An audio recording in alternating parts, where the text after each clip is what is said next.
asalaamaaleykum mbokk yi ñuy seetaan ci Senweb TV ak senweb.com ñu ngi leen di dalal jàmm ñu fas yéene waxtaanee li jëm ci législative yi ginnaaw bi nga xamee ni def nañ proclamation résultat provisoire yi ñuy war ci nag daal di def ab taxaw seetlu ànd ci ak ki nga xamante ni moom moo di René Pierre Yéhoume nekk responsable APR foofee ca plateau ñu leen nuyu René itam di la dalal ci Senweb. waaw jërëjëf soxna Aïda men maa lay nuyu di nuyu téléspectateur di nuyu képp ku may seetaan à travers Seneweb au niveau de la diaspora surtout les gens de Dakar Plateau.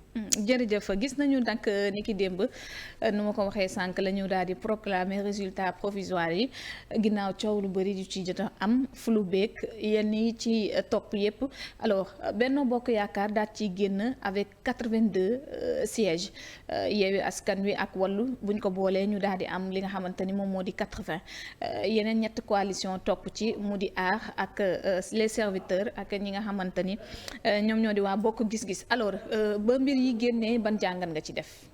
waaw soxna Aïda damay wax que gis na résultat. dafa am noo koy xoolee noo koy analyser. il faut jamais l'analyser sous le coup de l'émotion. dañ koy analyser ba am ñuy woowee perception et dans la perception il y a deux indicateurs. Il y a un indicateur négatif et il y a un indicateur positif. donc positif mooy lan que Benno est sorti majoritaire loolu ñu wax c'est bien c'est beau mais comme ni comme man ak fu nu may xalaatee parce que damay faral di dire que là où il n'y a pas de cheval pour courir il faut utiliser son intelligence c'est une question de bon sens mais tey wax dëgg yàlla rek man je suis pas content. Ah bon? Je me réjouis pas de cette victoire. Vous avez la majorité. Mais xam soo déggee réjouir dans réjouir déjà il y a ce qu'on appelle jouir la jouissance. C'est-à-dire que c'est une satisfaction intérieure. Mais au fond de moi je suis pas content. Lu tax. Parce que en calcul on te dit 1 plus 1 égale 2. Mais en politique 1 plus 1 n'est jamais égal à 2. C'est toujours un chiffre impair. lu tax ma wax loolu.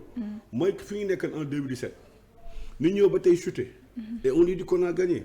mais les gens vous disent que on n'a pas la majorité tey soo jëlee opposition bi soo ko calculer ñoom ils ont plus de voix que nous. donc aujourd'hui on peut dire que opposition moo war a gën a kontaan aujourd'hui que ñun parti au pouvoir. tey opposition bi ñoom ñu am une avancée une percée de manière démocratique on a c'est la première fois mu arrivé dans l'histoire politique du Sénégal parti pouvoir amul 110 députés amul yeneen nombre députés yi mais loolu dafa war a jàngat la. amoo la majorité absolue ba noppi di célébrer sa victoire loolu ngay wax ànduloo ci. mais xam on peut être dans un même parti sans pour autant avoir la même vision des choses am na ñoo xam ne tey gëmuñu président de la République. tey ñu bari ñu fa nekk ñëpp ñoo dugal président rapide ci góote bi. ci biir APR. ci góote bi mi APR mi coalition bi tey président de la République ñun tey ñoo tax njëkk a taxaw wax mouvement des authentiques de l'APR man dernièrement on était invité au département le département de Dakar au palais de la République président toog boo ma jëlee parole ma ne monsieur le président c'est vraiment honteux que nous soyons là parce que vous avez beaucoup fait pour la plupart de ces responsables ma ne président ces responsables toog nii non nommés ils ont failli à leur mission ils ont tué tous les mécanismes qui nous ont portés au pouvoir da am croix de transmission boobu croix boobu la gars yi yàq entre président ak population bi yàq entre président ak ses militants et quand les événements du mois de mars amoon quand le président est sorti il dit qu'il a compris je pense qu'il n'a pas compris parce que le plus souvent président le mu am des gens yoo xam ne ñu ko wax dëgg bi di ko wax dëgg bi mais day am ay larbin su ma ne larbin mooy lan des gens ñu wax yaram kala loo def baax na président nga koy wax loo xam ne moo gën ci askan bi Macky Sall c'est un président jeune. dafa ñëw Sénégal yi jël ko par rapport à sa vision ak benn trajectoire mais aujourd'hui faut tourner ni le président moo def li mais pourquoi les gens ne votent pas loolu rek doy na saytu les gens ne votent pas c'est parce que suñu comportement moo deewul Sénégalais yi. yéen comportement Benno Bokk Yaakaar. mais en commençant par les responsables de l'APR. tey nga nekk responsable nekk dans des localités dans des communes. militant APR bi di xeex ba dee ba sonn du am dara. tey soo demee dans les agences de l'État dans les directions dans les ministères mais les gens de l'APR ay stages ñu fay def. tey on préfère prendre quelqu'un qui est de l'autre côté indi ko jël ko et pourtant à compétence égale les gens de l'APR ont des diplômes. tey man su may jëlee dara fa mu ñuy woowee un political appointment comme disent les Américains dès que vous venez au pouvoir prenez des gens après vous vérifiez vous rectifiez mais malheureusement chez nous on n'a pas eu le temps de dénombrer et de compter ce qui fait qu'aujourd'hui nous devons changer notre logiciel bi moo baaxatul parce que tey kuy bàkku ne on a 82 députés yaakaar naa kooku xamul luy politique dégg naa ñuy wax wooy y a tout le temps des jeux d'alliance mais war ñu ruus sax di wax tey on va débaucher de l'autre côté. waaw bëgg a sukkandiku ci Pape Djibril fii wala bokk gis-gis fii wala taas fii pour mën a compléter am li ñuy dippee majorité bi donc tu n'es pas d'accord. man je suis pas d'accord quand un député dit que je suis le député du président de la République tey élection yi on a vu des femmes ay maires ñooy dem di campagne ay xale maires yi ñoo dàq campagne ay mag ñooy dem du matin au soir des fois ñooy jóge seen kër ñibbi seen kër du am dépense mu yóbbu seen kër et alors que quand j'entends des gens qui disent que député du président de la République man nit moom fa teg nu ma neex laay wax député c'est pour le peuple man je dis souvent nous voulons des députés et non des députés des astantugi PIT astantugi S Sénégal fu mu toll Valdiodio Ndiaye ñoom Senghor Abdoulaye Wade ils ont travaillé dëkk bi dafa war a avancer tey président de la République lii c'est un signal fort mais président su toogee mu ne day nommer premier ministre il le fait pas mais attends les gens qu'est-ce qu'ils vont dire mu toog di xaar président Macky Sall du ate xeex si biir APR du ate xeex tey mënuma comprendre dafa am lu ñuy woowee en anglais de SWOT analysis strength and weakness of the product un produit il a des forces et des faiblesses dans chaque commune Dieu l'a dit dans le Coran je vous ai compté et que je vous ai dénombré mais malheureusement au sein de nos partis on dénombre pas on compte pas tey il faut na am bàjjen war na am nijaay ñu bokk ci ay lobby mais ñu bokk ci benn lobby parce que lobby yàlla ñu bokk parce que c'est le chemin qui mène vers le salut tey Sénégal fi ñu toll nii c'est pas une question de parti politique c'est le Sénégal qui doit être mis en avant tey Sénégal dafa sonn tey les jeunes ont besoin du travail Macky Sall a fait énormément de réalisations mais su nekk réalisation kese day jàll mais pourquoi les gens n'ont pas voté les gens ont sanctionné surtout à Dakar et combien de ministres DG ñoo dëkk Sacré-Cœur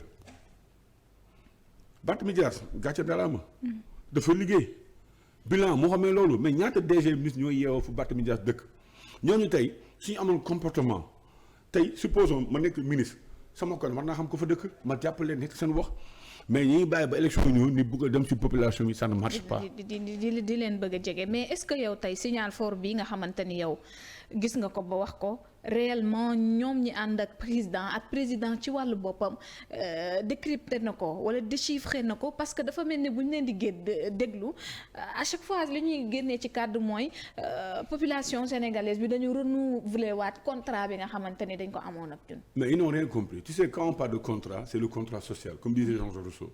c'est-à-dire que day am ay normes ay règles mais les normes établies sax ñoom xamuñu ko politique dafa am norme bi ñu koy defee d'abord c'est un sacerdoce. C'est un combat de tous les jours tey population bi est en avance par rapport à ces politiciens ñun nous sommes que 2 millions qui sont dans ce pays l'exemple de Dakar Plateau est un exemple saillant tey élection locale yi passée il y a plus de 35 000 inscrits mais 15 000 personnes ñoo voté où sont les 20 000 personnes qui n'ont pas voté tey population bi ñoo gedd politiciens yi parce que lan moo tax tey ñu ne su ma voté le kii mooy falu fàtte tey lu gën a garaaw su la nommé député sa waa kër ne la sa liggéeyu ndey la lekkal balaa ñu lay dax ces 4 ans yi war na defaru war na am kër war na am lii mais c'est imaginable dans un pays comme les pays anglo-saxons ou bien les pays de la Scandinavie c'est imaginable soo demee ay Norvège nit di xalaatee noonu y a seulement au Sénégal ñu ne la yow sa liggéey ndey la sa liggéey bàyyi la defal loolu mais lu gën a am solo tey population bi dafa dépasser politiciens yi moo tax ñoom tey mënuñu comprendre que les gens sont en avance parce que tey lu gën a bon Assemblée nationale neex di ñaaw di xuloo di saaga yooyu mais population ñu toog jàpp seen ñàmbur duñu xeex duñu saaga et pourtant je le vote ils ont sanctionné te la moo gën a garaaw soo xoolee élection bi déjà su amee taux d'abstention le plus souvent day favoriser le parti au pouvoir mais cette fois-ci on a vu l'inverse le sens contraire c'était des jeunes qui partaient qui votaient pour un changement pardon pas parce que le président n'a pas travaillé parce que man j'ai eu la chance d'être au PUDC nekk chef de cabinet du ministre en charge du PUDC ma xam la le président def en termes d'équité territoriale mais tout ça c'est pas important lu important comme je dis tantôt à l'entame de mon introduction on parle de perception c'est de l'indicateur négatif tey gis-gis bu population am si président ak ñun ñi nga xam ne responsable am yeneen nombre tànk yi gis-gis boobu moo dayul contrat boobu social boobu la kon contrat boobu moo coupé mooy le cordon ombilical on l'a coupé donc tey jii est-ce que yaakaaroo ni tamit René le principal responsable c'est le président de l'APR ak ki nga xamante ni moo jiite Benno Bokk Yaakaar parce que bu ñu defee benn lecture ci local yi quand même dañu gisoon ay erreur am kenn sañul wax que ni tamit moom la mais gis nañu au niveau des choix moom moo def lépp luy choix cette fois-ci également gis nañ ni mu reconduire comme Mimi Touré tête de liste nationale on a vu Alioune Ndoye mu teg ko fi ci Dakar entre autres est-ce que tamit du foofu la ñu war a duut baaraam tuuma. soxna si dans les moments de tromperie universelle dire la vérité dans du courage man foofu laay dut sama baaraam. mun naa ne le président il a une part de responsabilité dans débat bi am dans cette mésaventure. vous savez pourquoi pendant les élections locales on a vu que dans des communes comme la Patte d'Oie pourtant un de nos camarades Youssoufa Niang est venu en deuxième position li ñuy gars yi rawee fa bariwul. On a vu dans d'autres communes comme la Médina Cheikh Ba a fait énormément un progrès mais on devrait le renforcer. Il n'a pas été renforcé. C'est-à-dire qu'au niveau de Dakar Plateau, moi je suis conseiller municipal, en même temps secrétaire élu au niveau de la commune de Dakar Plateau. Alioune Ndoye il a fait un score. Mais cette fois-ci on a vu qu'il n'a pas gagné. Et pourquoi? Et parce que résultat yi la lu tax pourquoi il n'a pas gagné parce que dafa am loo xam ne les opposants nous ont devancé sur ce sujet-là c'est le troisième mandat à l'homosexualité. Okay. Président à un moment donné il faut muy jënd tamit muy teggi tuuma c'est important mais quand le président se bunkérise au palais mu toog les conseillers toog nekk président baax na loolu ça ne marche pas. dafa am benn grand général de la guerre de Corée Douglas MacArthur mu ne l'histoire de la guerre des causes perdues peut se résumer en 2 mots mooy trop tard pour aller ses amis ou bien trop tard pour connaître les destins de son ennemi en puissance. Je pense que Macky Sall xamul ku koy jàppale. La preuve on a vu dans ces élections là quelqu'un me disait benn responsable de marchand ambulant mu ma donné li ma gën a métti mooy lan. J'ai vu que quelqu'un boo xam ne moo doon xeex man yu porté ma plainte ma gis président recevoir ko jox ko oto jox ko xaalis man nan laa être comporté woo. Mais ces gens là ils vont pas voter. te mun naa ne y a des gens qui sont de l'APR qui sont de la coalition ils n'ont pas voté pour le président de la ils l'ont sanctionné. Sans compter aussi la jeunesse l'a sanctionné et pourtant président ba mu ñëwee il a fait ce qu'on appelle mooy rationalisation des agences de l'État. Il a trouvé ANPEJ FNPJ créé fa ANPEJ mu jékki-jékki mu ne pour aller plus vite mu indi DER mais on a vu récemment élection yi amoon on a donné à des jeunes 200 000 300 000 400 000 mais loolu du politique. Politique yooyu moo jeex c'est-à-dire que bu njëkk ba suñu yaay yi suñu maam yi dañ leen jox ay 1000 francs tout si Abdou Diouf gars yi dem voter. Léegi génération bi c'est la génération d'internet internet mooy lan c'est le réalisme. booy ñooy def léegi ni xam ni gis mais malheureusement ñun ba léegi ñu yaakaar que jeunes yi on peut toujours les leurrer les deux. pourtant de gis nañ président di def ay jokkoog ndaw ñi entre autres teg DER beeg yooyu pour mu gën a renforcer li nga xamante ni moom moo leen di maanaam jàppale ci wàllum employabilité des jeunes da nga jàpp ni loolu du lu significatif. mais vous savez madame chaque chose de am moment boo koy defee. jokkoo ak ndaw baax na de jokkoo ak mag yi baax na de le concept c'est extra important mais même dans ce concept là les responsables de l'APR ne sont pas invités. Ah bon? Mais parce que les gens te disent ñu ko créé les gens te disent que c'est apolitique mais écoute toute œuvre est politique tey sooy def dara même su nekkee sur le fond vous dire que c'est pas politique mais ces responsables dans les communes ils doivent être au courant de ce qui se passe loolu day créer frustration ñun des fois ñu toog dans nos communes gis que jokkoo président day jokkoo waa plateau jokkoo nii ni gis ñeneen ñoo xam ne c'est des opposants dam taxaw di poser question ay président et pourtant ils sont dans des mouvements politiques. gis nañ leen de. nekk politique mais ñun on n'a pas droit au chapitre vous savez pourquoi. Parce que ñu ne un René Pierre soo ko invité il va dire la vérité au président de la République donc un René Pierre dañuy def tout pour xañ ko du dem. mais yéen boo leen waxul président dëgg ko koy wax. mais parce que ñooñu toog palais ab président ñooñu ñelaw ñooñu le président war a sanctionner président tamit mënul nekk moom Macky Sall fu mu jaar tamit fa la jaar. il est né à Fatick jógee Fatick. il est issu d'une famille modeste moom moo ko wax mu jaar foofu yëpp nekk PDS Abdoulaye gars yi xeex ko balaa mi doon directeur Petrosen yàgg na Petrosen ñu ñoom ko directeur Petrosen mu jaar foofu yëpp ak cursus bi kooku war na xam lan mooy métier d'un militant. Le militant est grandi il se forge si benn carapace président su demee ba xamul loolu yaakaar naa dafa delluwaat aux fondamentaux. mooy la restauration des valeurs républicaines tey toutes mes pensées vont à Maître Alioune Badara Cissé. Quelqu'un boo xam ne paix à son âme. Médiateur de la République. koo xam ne liggéeykat la woon. koo xam ne il a toujours dit au président réveille-toi mais réveille-toi à l'autre bras mais je demande de vous réveiller tey il y a des gens dans le parti ils sont à la périphérie.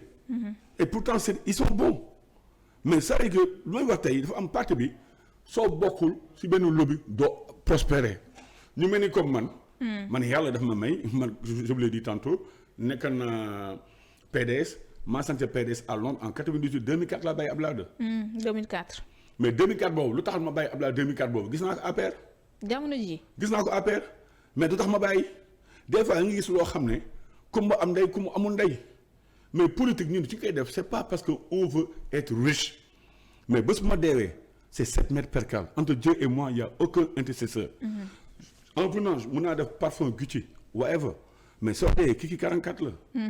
saabu 125 ñampe juróom mais est-ce que ñun politiciens on pense à ça est-ce qu'on pense à nos morts tey suñu demee ba ne politiciens yi des fois ñooy def ay armères di sulli ay néew sulli affaire pour am pouvoir tey président mi dina def remaniement. vous verrez que chacun va appeler un marabout de son côté ne ko defal ma lii. xam ni que yàlla mooy def lépp.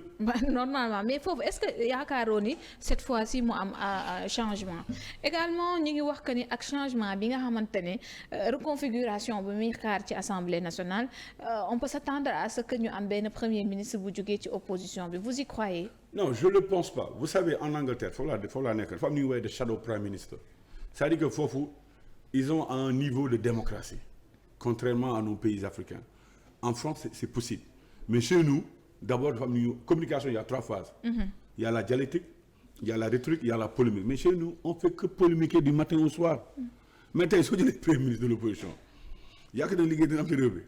Vous allez voir un premier ministre bu ne président loo wax ni du dëgg d'accord ma wax loolu alors que le premier ministre il est là pour appliquer la politique du gouvernement tracée par le président de la République. Donc tey le président je pense pas qu'il va prendre un premier ministre de l'opposition mais nu ma gisee ak configuration am nii. président parce que le plus souvent c'est un homme de dialogue. Il a toujours insisté sur le dialogue à communiquer avec ses adversaires politiques gëm naa que tey dina yaatal carte bi. jamono ji dina yaatal carte bi mais gisuñu mu am wañeween benn piste boo xamante ni pare nañ pour communiquer avec l'opposition d'ailleurs opposition bi même nee nañ même bu ñu jëloon kenn tabb ko ci ñoom. tey duñ moom président du ko bàyyi mu liggéey ndax position bi muy am ci ñoom. mais est-ce que yaa ngi fàttali le président Idriss Seck. Pourtant élection yi tout le monde savait que élection présidentielle yi ba ñu jógee il était de l'opposition il a dit pendant 15 mois il dialoguait avec le président. tey président su dialogue nit doo ko xam. on a vu avant les élections il y a eu combien de maires de l'opposition. il y a eu combien de maires qui sont venus s'ajouter à nous et pourtant maires yooyu ils peuvent pas empêcher. ñu dóor leen seen localité et pourtant ils ont gagné leur localité même pas 2 mois 3 mois. parce que Yewwi lañ bokkoon. non parce que c'est pas Yewwi ñu bokkoon de. à rappeler que ni ñu jël ñëpp fi mu nekk nii ñu. non du Yewwi ñu bokkoon de c'est-à-dire que tey xale bu ndaw boo indi contre benn bokk yaakaar à l'époque il gagnait benn bokk yaakaar c'est juste que ñooñu les populations ont vu que ñoom ñoo jógee fii dem fële population bi sanctionné leen par rapport à ça. En politique, on ne demande pas à un président de ne pas prendre quelqu'un qui est de l'autre parti. Mais lui, demande au président de la République, quand vous avez des gens qui se battent pour vous, mais ñooñu leen di jàppale. Dieu aime les gens qui sont reconnaissants. Gis na Allah subhanahu wa ta'ala, que ce soit dans la Bible, dans la Torah, dans le Coran, Dieu aime les gens qui sont reconnaissants. tey fooy liggéey fii yow. soo demee bëgg sa bopp nga fiy jógee dem beneen chaîne de télé. parce que adduna moo demee noonu mais nit balaa muy mag suy naan ndox bu tàng ba. sukkar ba moo tax. mais soo liggéey nit tamit dafa baax ni mu lay récompenser. La plus belle femme au monde elle peut donner uniquement ce qu'elle a et rien de plus. mais malheureusement on est dans un parti tey kenn xamul lu xew kenn xamul président Macky Sall fan lay dem tey man j'ai l'habitude de dire que le président Macky Sall il a été isolé on l'a isolé de ses militants. on l'a isolé de ses vrais amis on l'a isolé de sa famille politique parce que nous sommes les 26% qui l'ont porté au pouvoir. Ani coalition Macky 2012. Mais il y a des frustrés. Il y a combien de gens frustrés qui vont de l'autre côté. Man, je connais des gens. Il y a beaucoup de gens qui étaient avec nous maintenant qui sont de l'autre côté. C'est pas parce qu'ils n'aiment pas le président, c'est parce qu'ils n'ont pas accès à voir le président de la République. Auparavant, il y avait combien de ministres qui venaient Omar Youm, Aly Ngouille Ndiaye, Amadou Ba, Matar Cissé, Souleymane Jules Diop et tant d'autres. Mimi Touré. Mais c'est parce qu'à un moment donné, il y a une minorité, la dictature de la minorité sur la majorité. Là, c'est autant de Kerensky en URSS. Des gens qui ont formanté un complot, les présidents, il faut les écarter. Lui, écarter les présidents, c'est pas parce que par rapport à leurs compétences, c'est parce que ces gens ne rentrent pas dans leur plan. Mais malheureusement, un parti au pouvoir, il faut n'est qu'un laboratoire d'analyse d'idées. Mais malheureusement, nous ne le sommes pas encore. Parce que quand le président en Russie def benn voyage bu important. mais normalement il devrait avoir benn conférence quel est l'impact du voyage du président en Russie. mais ce genre de débat là c'est inexistant dans notre parti. man au sein de mon mouvement le moderne j'ai même des conférences on avait fait avec le feu ABC. avec mon prof de géopolitique au CDS. mooy thème bi la woon la place de l'ONU dans la lutte contre le terrorisme au Sahel. c'était pour former des jeunes. c'est comme disait Jean-Jacques Rousseau dans Émile ou l'éducation un jeune il a besoin d'être formé et encadré tey politique militants yi soo leen formé soo leen encadré di xam fi ñu dem. tey la jeunesse sénégalaise elle est éveillée lu mu ko waxee c'est la jeunesse 3.0. moo tax tey le président de la République 12 mois yi fi muy dem nii il doit nous éclaircir il doit nous dire fi ñu war a dem il doit changer tey xoolal war a am sentiment tey il est libre tey il doit être libre tey amul koo xam ne président dafa lii tey xam na que président il a les vrais résultats président xam na bu baax fan la gars yi liggéeyul. mais si c'était pas le nord mais ñooñu est-ce que quelqu'un me disait mais est-ce que vous savez que Fouta ces gens-là ils ont toujours voté pour le parti au pouvoir et c'est des fils de Fouta qui vont en France qui vont en Belgique ailleurs qui reviennent et qui construisent des écoles des hôpitaux mais ñooñu gàcce garaaba. tey loolu fa am ñuy wooyee benn fibre affective c'est-à-dire que y a une base affective que le président a là-bas. mais qu'est-ce que le président n'a pas fait à Dakar c'est l'arrogance. suñu DG ministre yi mais ay cuune ñoo fi nekk suñu ayan trop suñu ayan dëgg-dëgg ils vont jamais perdre ces élections. c'est parce que ils ont été inexistants. président nee na leen ba ñëwee siège ba président nee na leen baleen seen garde corps yi bari neen ni àndal. loolu la leen président wax na ko siège au APR il a dit devant tout le monde. mu ne seen garde corps yi pour lan la di yéen avant amu leen garde corps même dama am expression bu may wax. quand on a bien vécu on a aucun complexe. man mi tey su ma nekkoon toog Angleterre di raxas bool am xaalis su ma nekkoon daf leer am moo ni Abdoulaye ku dem ba bay Abdoulaye 2004 nga xam ne xaalis moo la tax a jóg ñu suñu def politique c'est parce que on a un but. c'est parce que on veut que demain laisser une trace indélébile dans ce pays mais malheureusement chez nous ñii. il faut ñu jàng leen. la muy humilité. mosoon naa wax benn jour j'étais à Mbour je disais ça à Thierno Daf mooy le correspondant qui était à Walfadjri à Mbour. je m'excuse ma ne ko il faut ñu def conseil des ministres décentralisé dans les cimetières mu reetaan ma ne ko cimetière parce que dans les cimetières il y a aucune opposition tout est calme foofu Dieu moo fa nekk et les cimetières sont remplis de gens qui se croient indispensables tey président dafa war a dellu chaque mois mu yóbbu ministre yi ànd ak ñoom dox na biir cimetières yi gars yi di xool président ay Diop Cameroun fi nga ko suul. président fi nga ko suul directeur fi nga ko suul ministre fi nga ko suul. yooyu da leen di maire ni xam que àdduna pouvoir bi la jox day jeex pouvoir yàlla rek moo lu jeex. te ñu war a liggéey pour réew mi. mais René est-ce que loolu yëpp sax du photo président vraiment sànq yaa ngi fay waxu député boo xamante ni day dem ne député bu Macky Sall la mais fii ku fi nekkul di taggal ay maamam. président lu mu def nga ne ko yaa fi ne même mu perdre élection yi ci yenn localité nga gëmloo ko ne majorité bi am nañ ko ba tey ñoom ñoo fi nekk est-ce que du moom mooy bëgg rek ñu koy wax le positif li côté bi négatif mu bañ ko di dégg. xam dafa am lu ñuy woowee le self-esteem. c'est-à-dire que l'être humain dafa doy waar il est complexe. day bëggoon li ñu ko woowee de self-recognition il a besoin d'être reconnu par ses pairs ni koy tàgg day yow la mais yaakaar naa tey président de la République. ku doon tàgg ba léegi war na yeewu 2012 mais ba mu ñëwee Macky Sall c'est comme un film Macky Sall il partait au fin fond de la diaspora day dem fin fond du Sénégal man y a une image qui m'a tiqué lors de cette campagne électorale c'est l'image d'Ousmane Sonko boo mu demee Kaolack mu ne gars yi may leen ma damay waxal xalifa bi mais tout le monde s'est tu ñun on le diabolise tout le temps mais on doit essayer d'analyser ses sorties d'analyser ses faits et ses gestes politiques du ay diaboliser image boobu me renvoie à l'honorable Malcolm X boobu nekkee Nation Islam nekk ministre Elijah Mohamed quand on avait arrêté un frère musulman Grover Benjamin il est parti à la police mu ne libérer notre frère mu ne yaakaar mu ne maay ministre Malcolm regardez il y a des gens derrière moi mujj na taxaw ne gars yi taxaw leen policier bi ne it's too much power for one man mu ne lii dafa pouvoir bi dafa bare pour kooku am tey Sonko ni bañ ko Sonko qu'on l'aime ou qu'on l'aime pas yàlla moo ko jox loolu il fait des erreurs dans sa communication mais aujourd'hui il est devenu benn menace pour nous tey d'ici 10 ans 15 ans les jeunes vont conjuguer avec lui. donc reconnaître ngeen loolu. man je le reconnais je sais pas si les gens de l'APR man je suis de l'APR membre fondateur je le reconnais. parce que nit ki tamit lu mu mun a koy nangul loolu. nit ñoo war xool analyser pas xool ni ñu koy fexalee mais xool comment nous allons apporter des réponses adéquates à ce qu'il fait mais malheureusement ñu ngi koy diaboliser yaa def lii. taalkatu dëkk nga. c'est-à-dire que tu tiens des propos incendiaires. mais la preuve quand il a eu le micro je fais pas de la publicité. Oui. Il a pris le micro de la RTS. mu def ko nii mais il a. C'est-à-dire que il voulait qu'on tombe dans son piège et on est tombé dans son piège en communiquant là-dessus. C'est-à-dire que lu mu def mooy lan. tey su bëggoon daal day sànni micro bi. mais dafa jël micro bi teg nii dafa mel ni comme dafa am benn xaj. boo jël moso yàpp di ko jox di ko ci muy ñëw. C'est ce qu'il a fait avec nous. Ñun on l'a suivi dans sa communication. fàtte ñun tamit on avait quelque chose à apporter.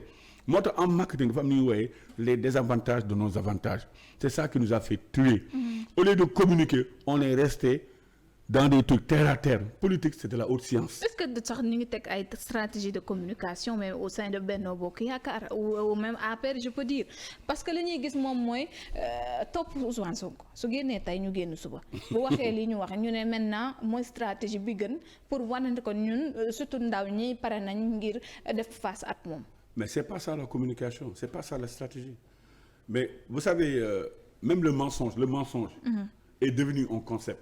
Vous allez dans les pays comme ay Macédoine ils fabriquent des usines de mensonges il y a mooy l'idée des fake news c'est-à-dire qu'il y a des gens qui sont extrêmement outillés et forts dans cette communication on se rappelle au temps de l'Allemagne au temps de Goebbels docteur Goebbels qui était le chef de la propagande c'est des gens yoo xam ne extrêmement doués et moi je peux dire que si eux ils ont réussi une partie de révolution c'est parce qu'ils misaient sur les intellectuels si Sékou Touré a échoué sur sa révolution c'est parce qu'il méprisait les intellectuels mais chez nous à l'APR da nga gis ay ñu am xam lu bare mais ces gens-là ils sont à la périphérie parce que ñoom mënuñu saaga ndey tey fii parti bi soo bëggee am dara da ngay saaga ndey da ngay wax lu bon mais gis nañ ko gis nañ fii les plus grands insulteurs sont les plus grands insulteurs de ce régime-là ñoom le président jël teg leen ay yenn place yi. te des fois c'est pas le président de.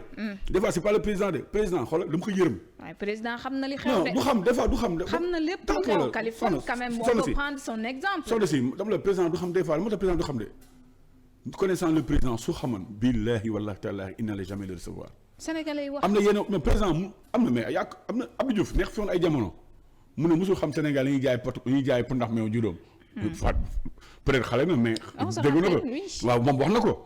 donc président vous pensez que le président de la République des fois il peut même oublier René Pierre du ma xam daf may fàtte et pourtant je suis membre fondateur de son parti ma nekk Angleterre j'ai beaucoup fait j'ai mis mon argent dans ce parti mais daf may fàtte tey président sax mun na am idée ne daf may jox dara le président à combien de reprises a voulu me donner des choses day wax nit René mais ma xam ne du ma am dara parce que ñooñu man je le tiens en langage de vérité. ak discours man loolu laa gëm. discours qui dérange discours yi mais attends mon discours ne dérange pas. ça dérange tes pères.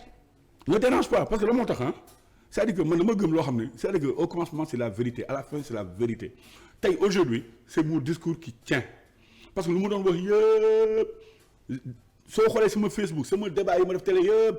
lu may wax yëpp ça n'a jamais changé j'ai toujours été constant. malgré dara. damay sant yàlla parce que nit dafa lëndëm. tey mun naa tey dama xool. damay dégg ay nit ne Sonko moo violé Sonko moo def lii. ma dégg ñoom ñoo violé temps yi. waaw mais xam loolu dafa doy waar. c'est nit yàlla rek moo am droit juger. quand les apôtres sont venus dire à Jésus de Nazareth parlant de Marie-Madeleine. Cette femme, c'est une prostituée, il faut la répudier. Jésus a dit, celui qui n'a pas péché, jette la première pierre. Et tous, ils ont jeté la première pierre. Moi, je suis dans la politique par rapport à des idées. Mais sur la vie privée de l'individu, je suis dans la góor laa de. xam nga ëllëg lu may dal.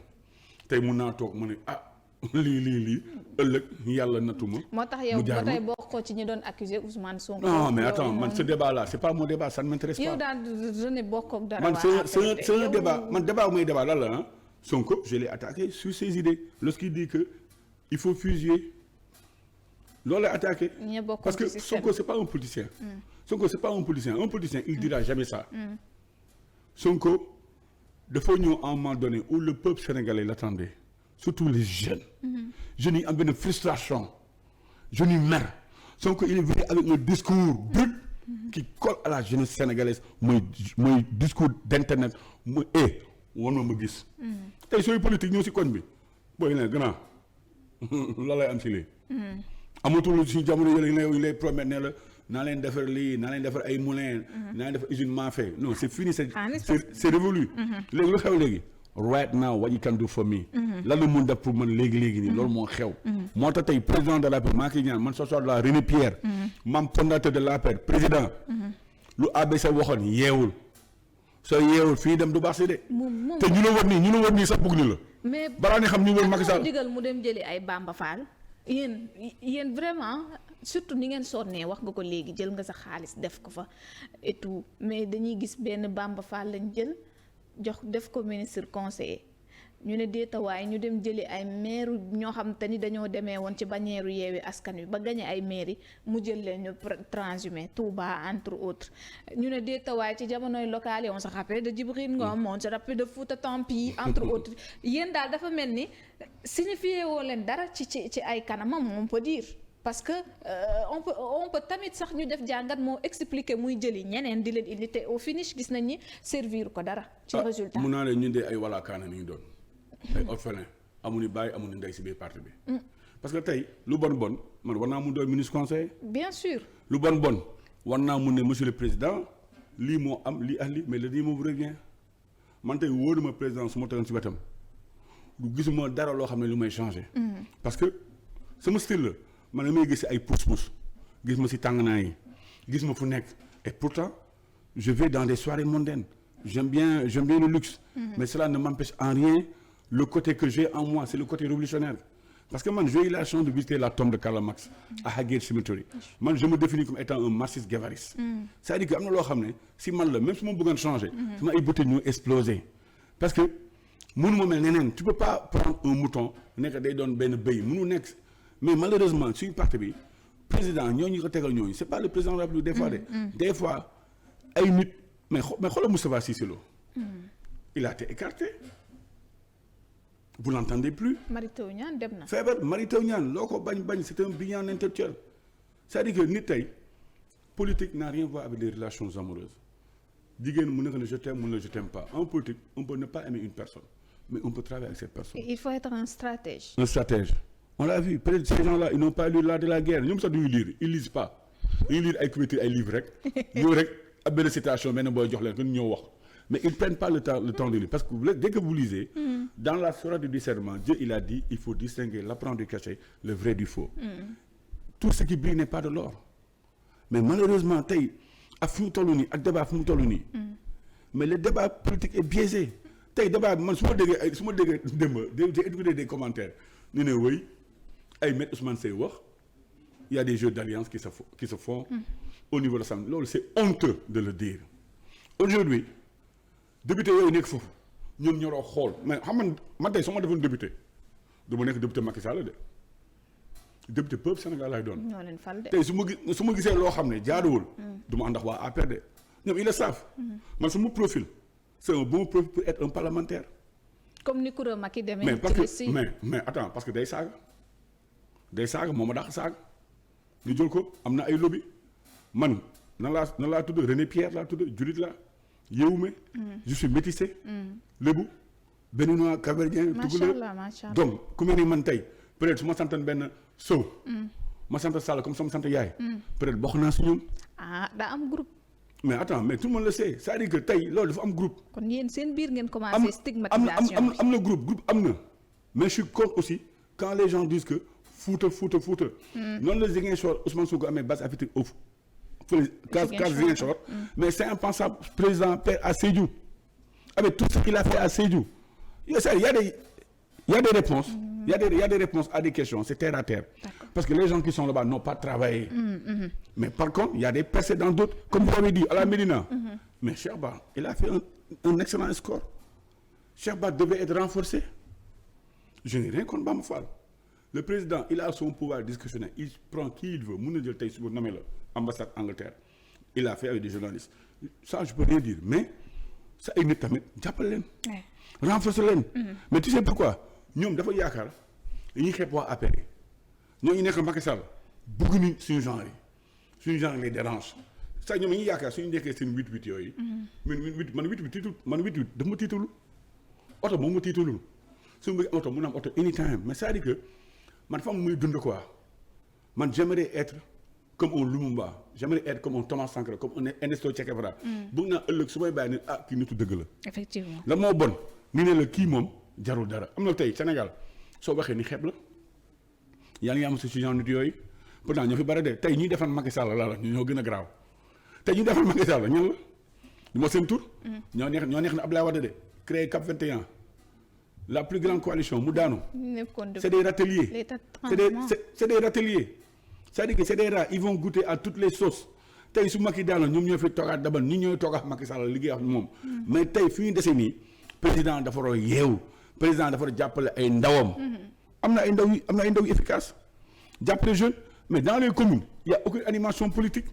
parce qu'il a nommé des responsables yoo xam ne tey responsables yooyu ñuy jox ay nombre tàng directeur ministre su àndul ak ñoom doo bokk seen groupe liggéey bi leen jox ils vont prendre d'autres personnes. mais loolu mu indi ni tey xoolal ñu gën a frustré. c'est pas l'opposition c'est les premiers frustrés sont les gens de l'APR. est-ce que Macky Sall il est au courant de quel est le taux de frustration au sein de son parti. xamu ko.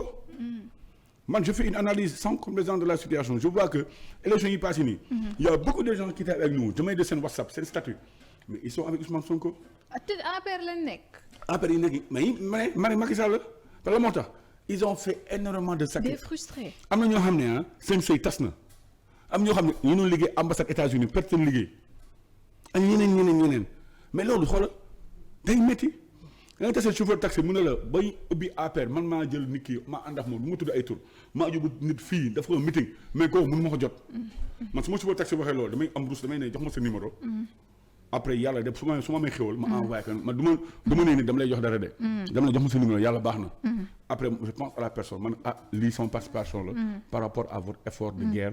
pour la contribution la contribution de notre victoire. c'est-à-dire que nit dañuy reconnaissance mais tey président Macky Sall ñu ko isolé avec ses militants. Macky Sall tey n'a pas de jeunesse ma la wax Macky Sall. tey amul jeunesse de il n'a pas de jeunesse. mais jokkoo ak Macky yooyu mais xoolal jokkoo ak Macky bi rek ce concept là il est si beau et pourtant on dit que c'est pas apolitique mais c'est politique parce que l'opposition moo gën a bénéficier wu ko waa appel si jokkoo ak Macky boobu. malheureusement. alors li ñu cëralee woon ci waxtu jeex na René solution définitive pour seen problème ma bàyyi la nga tàggatoo waale.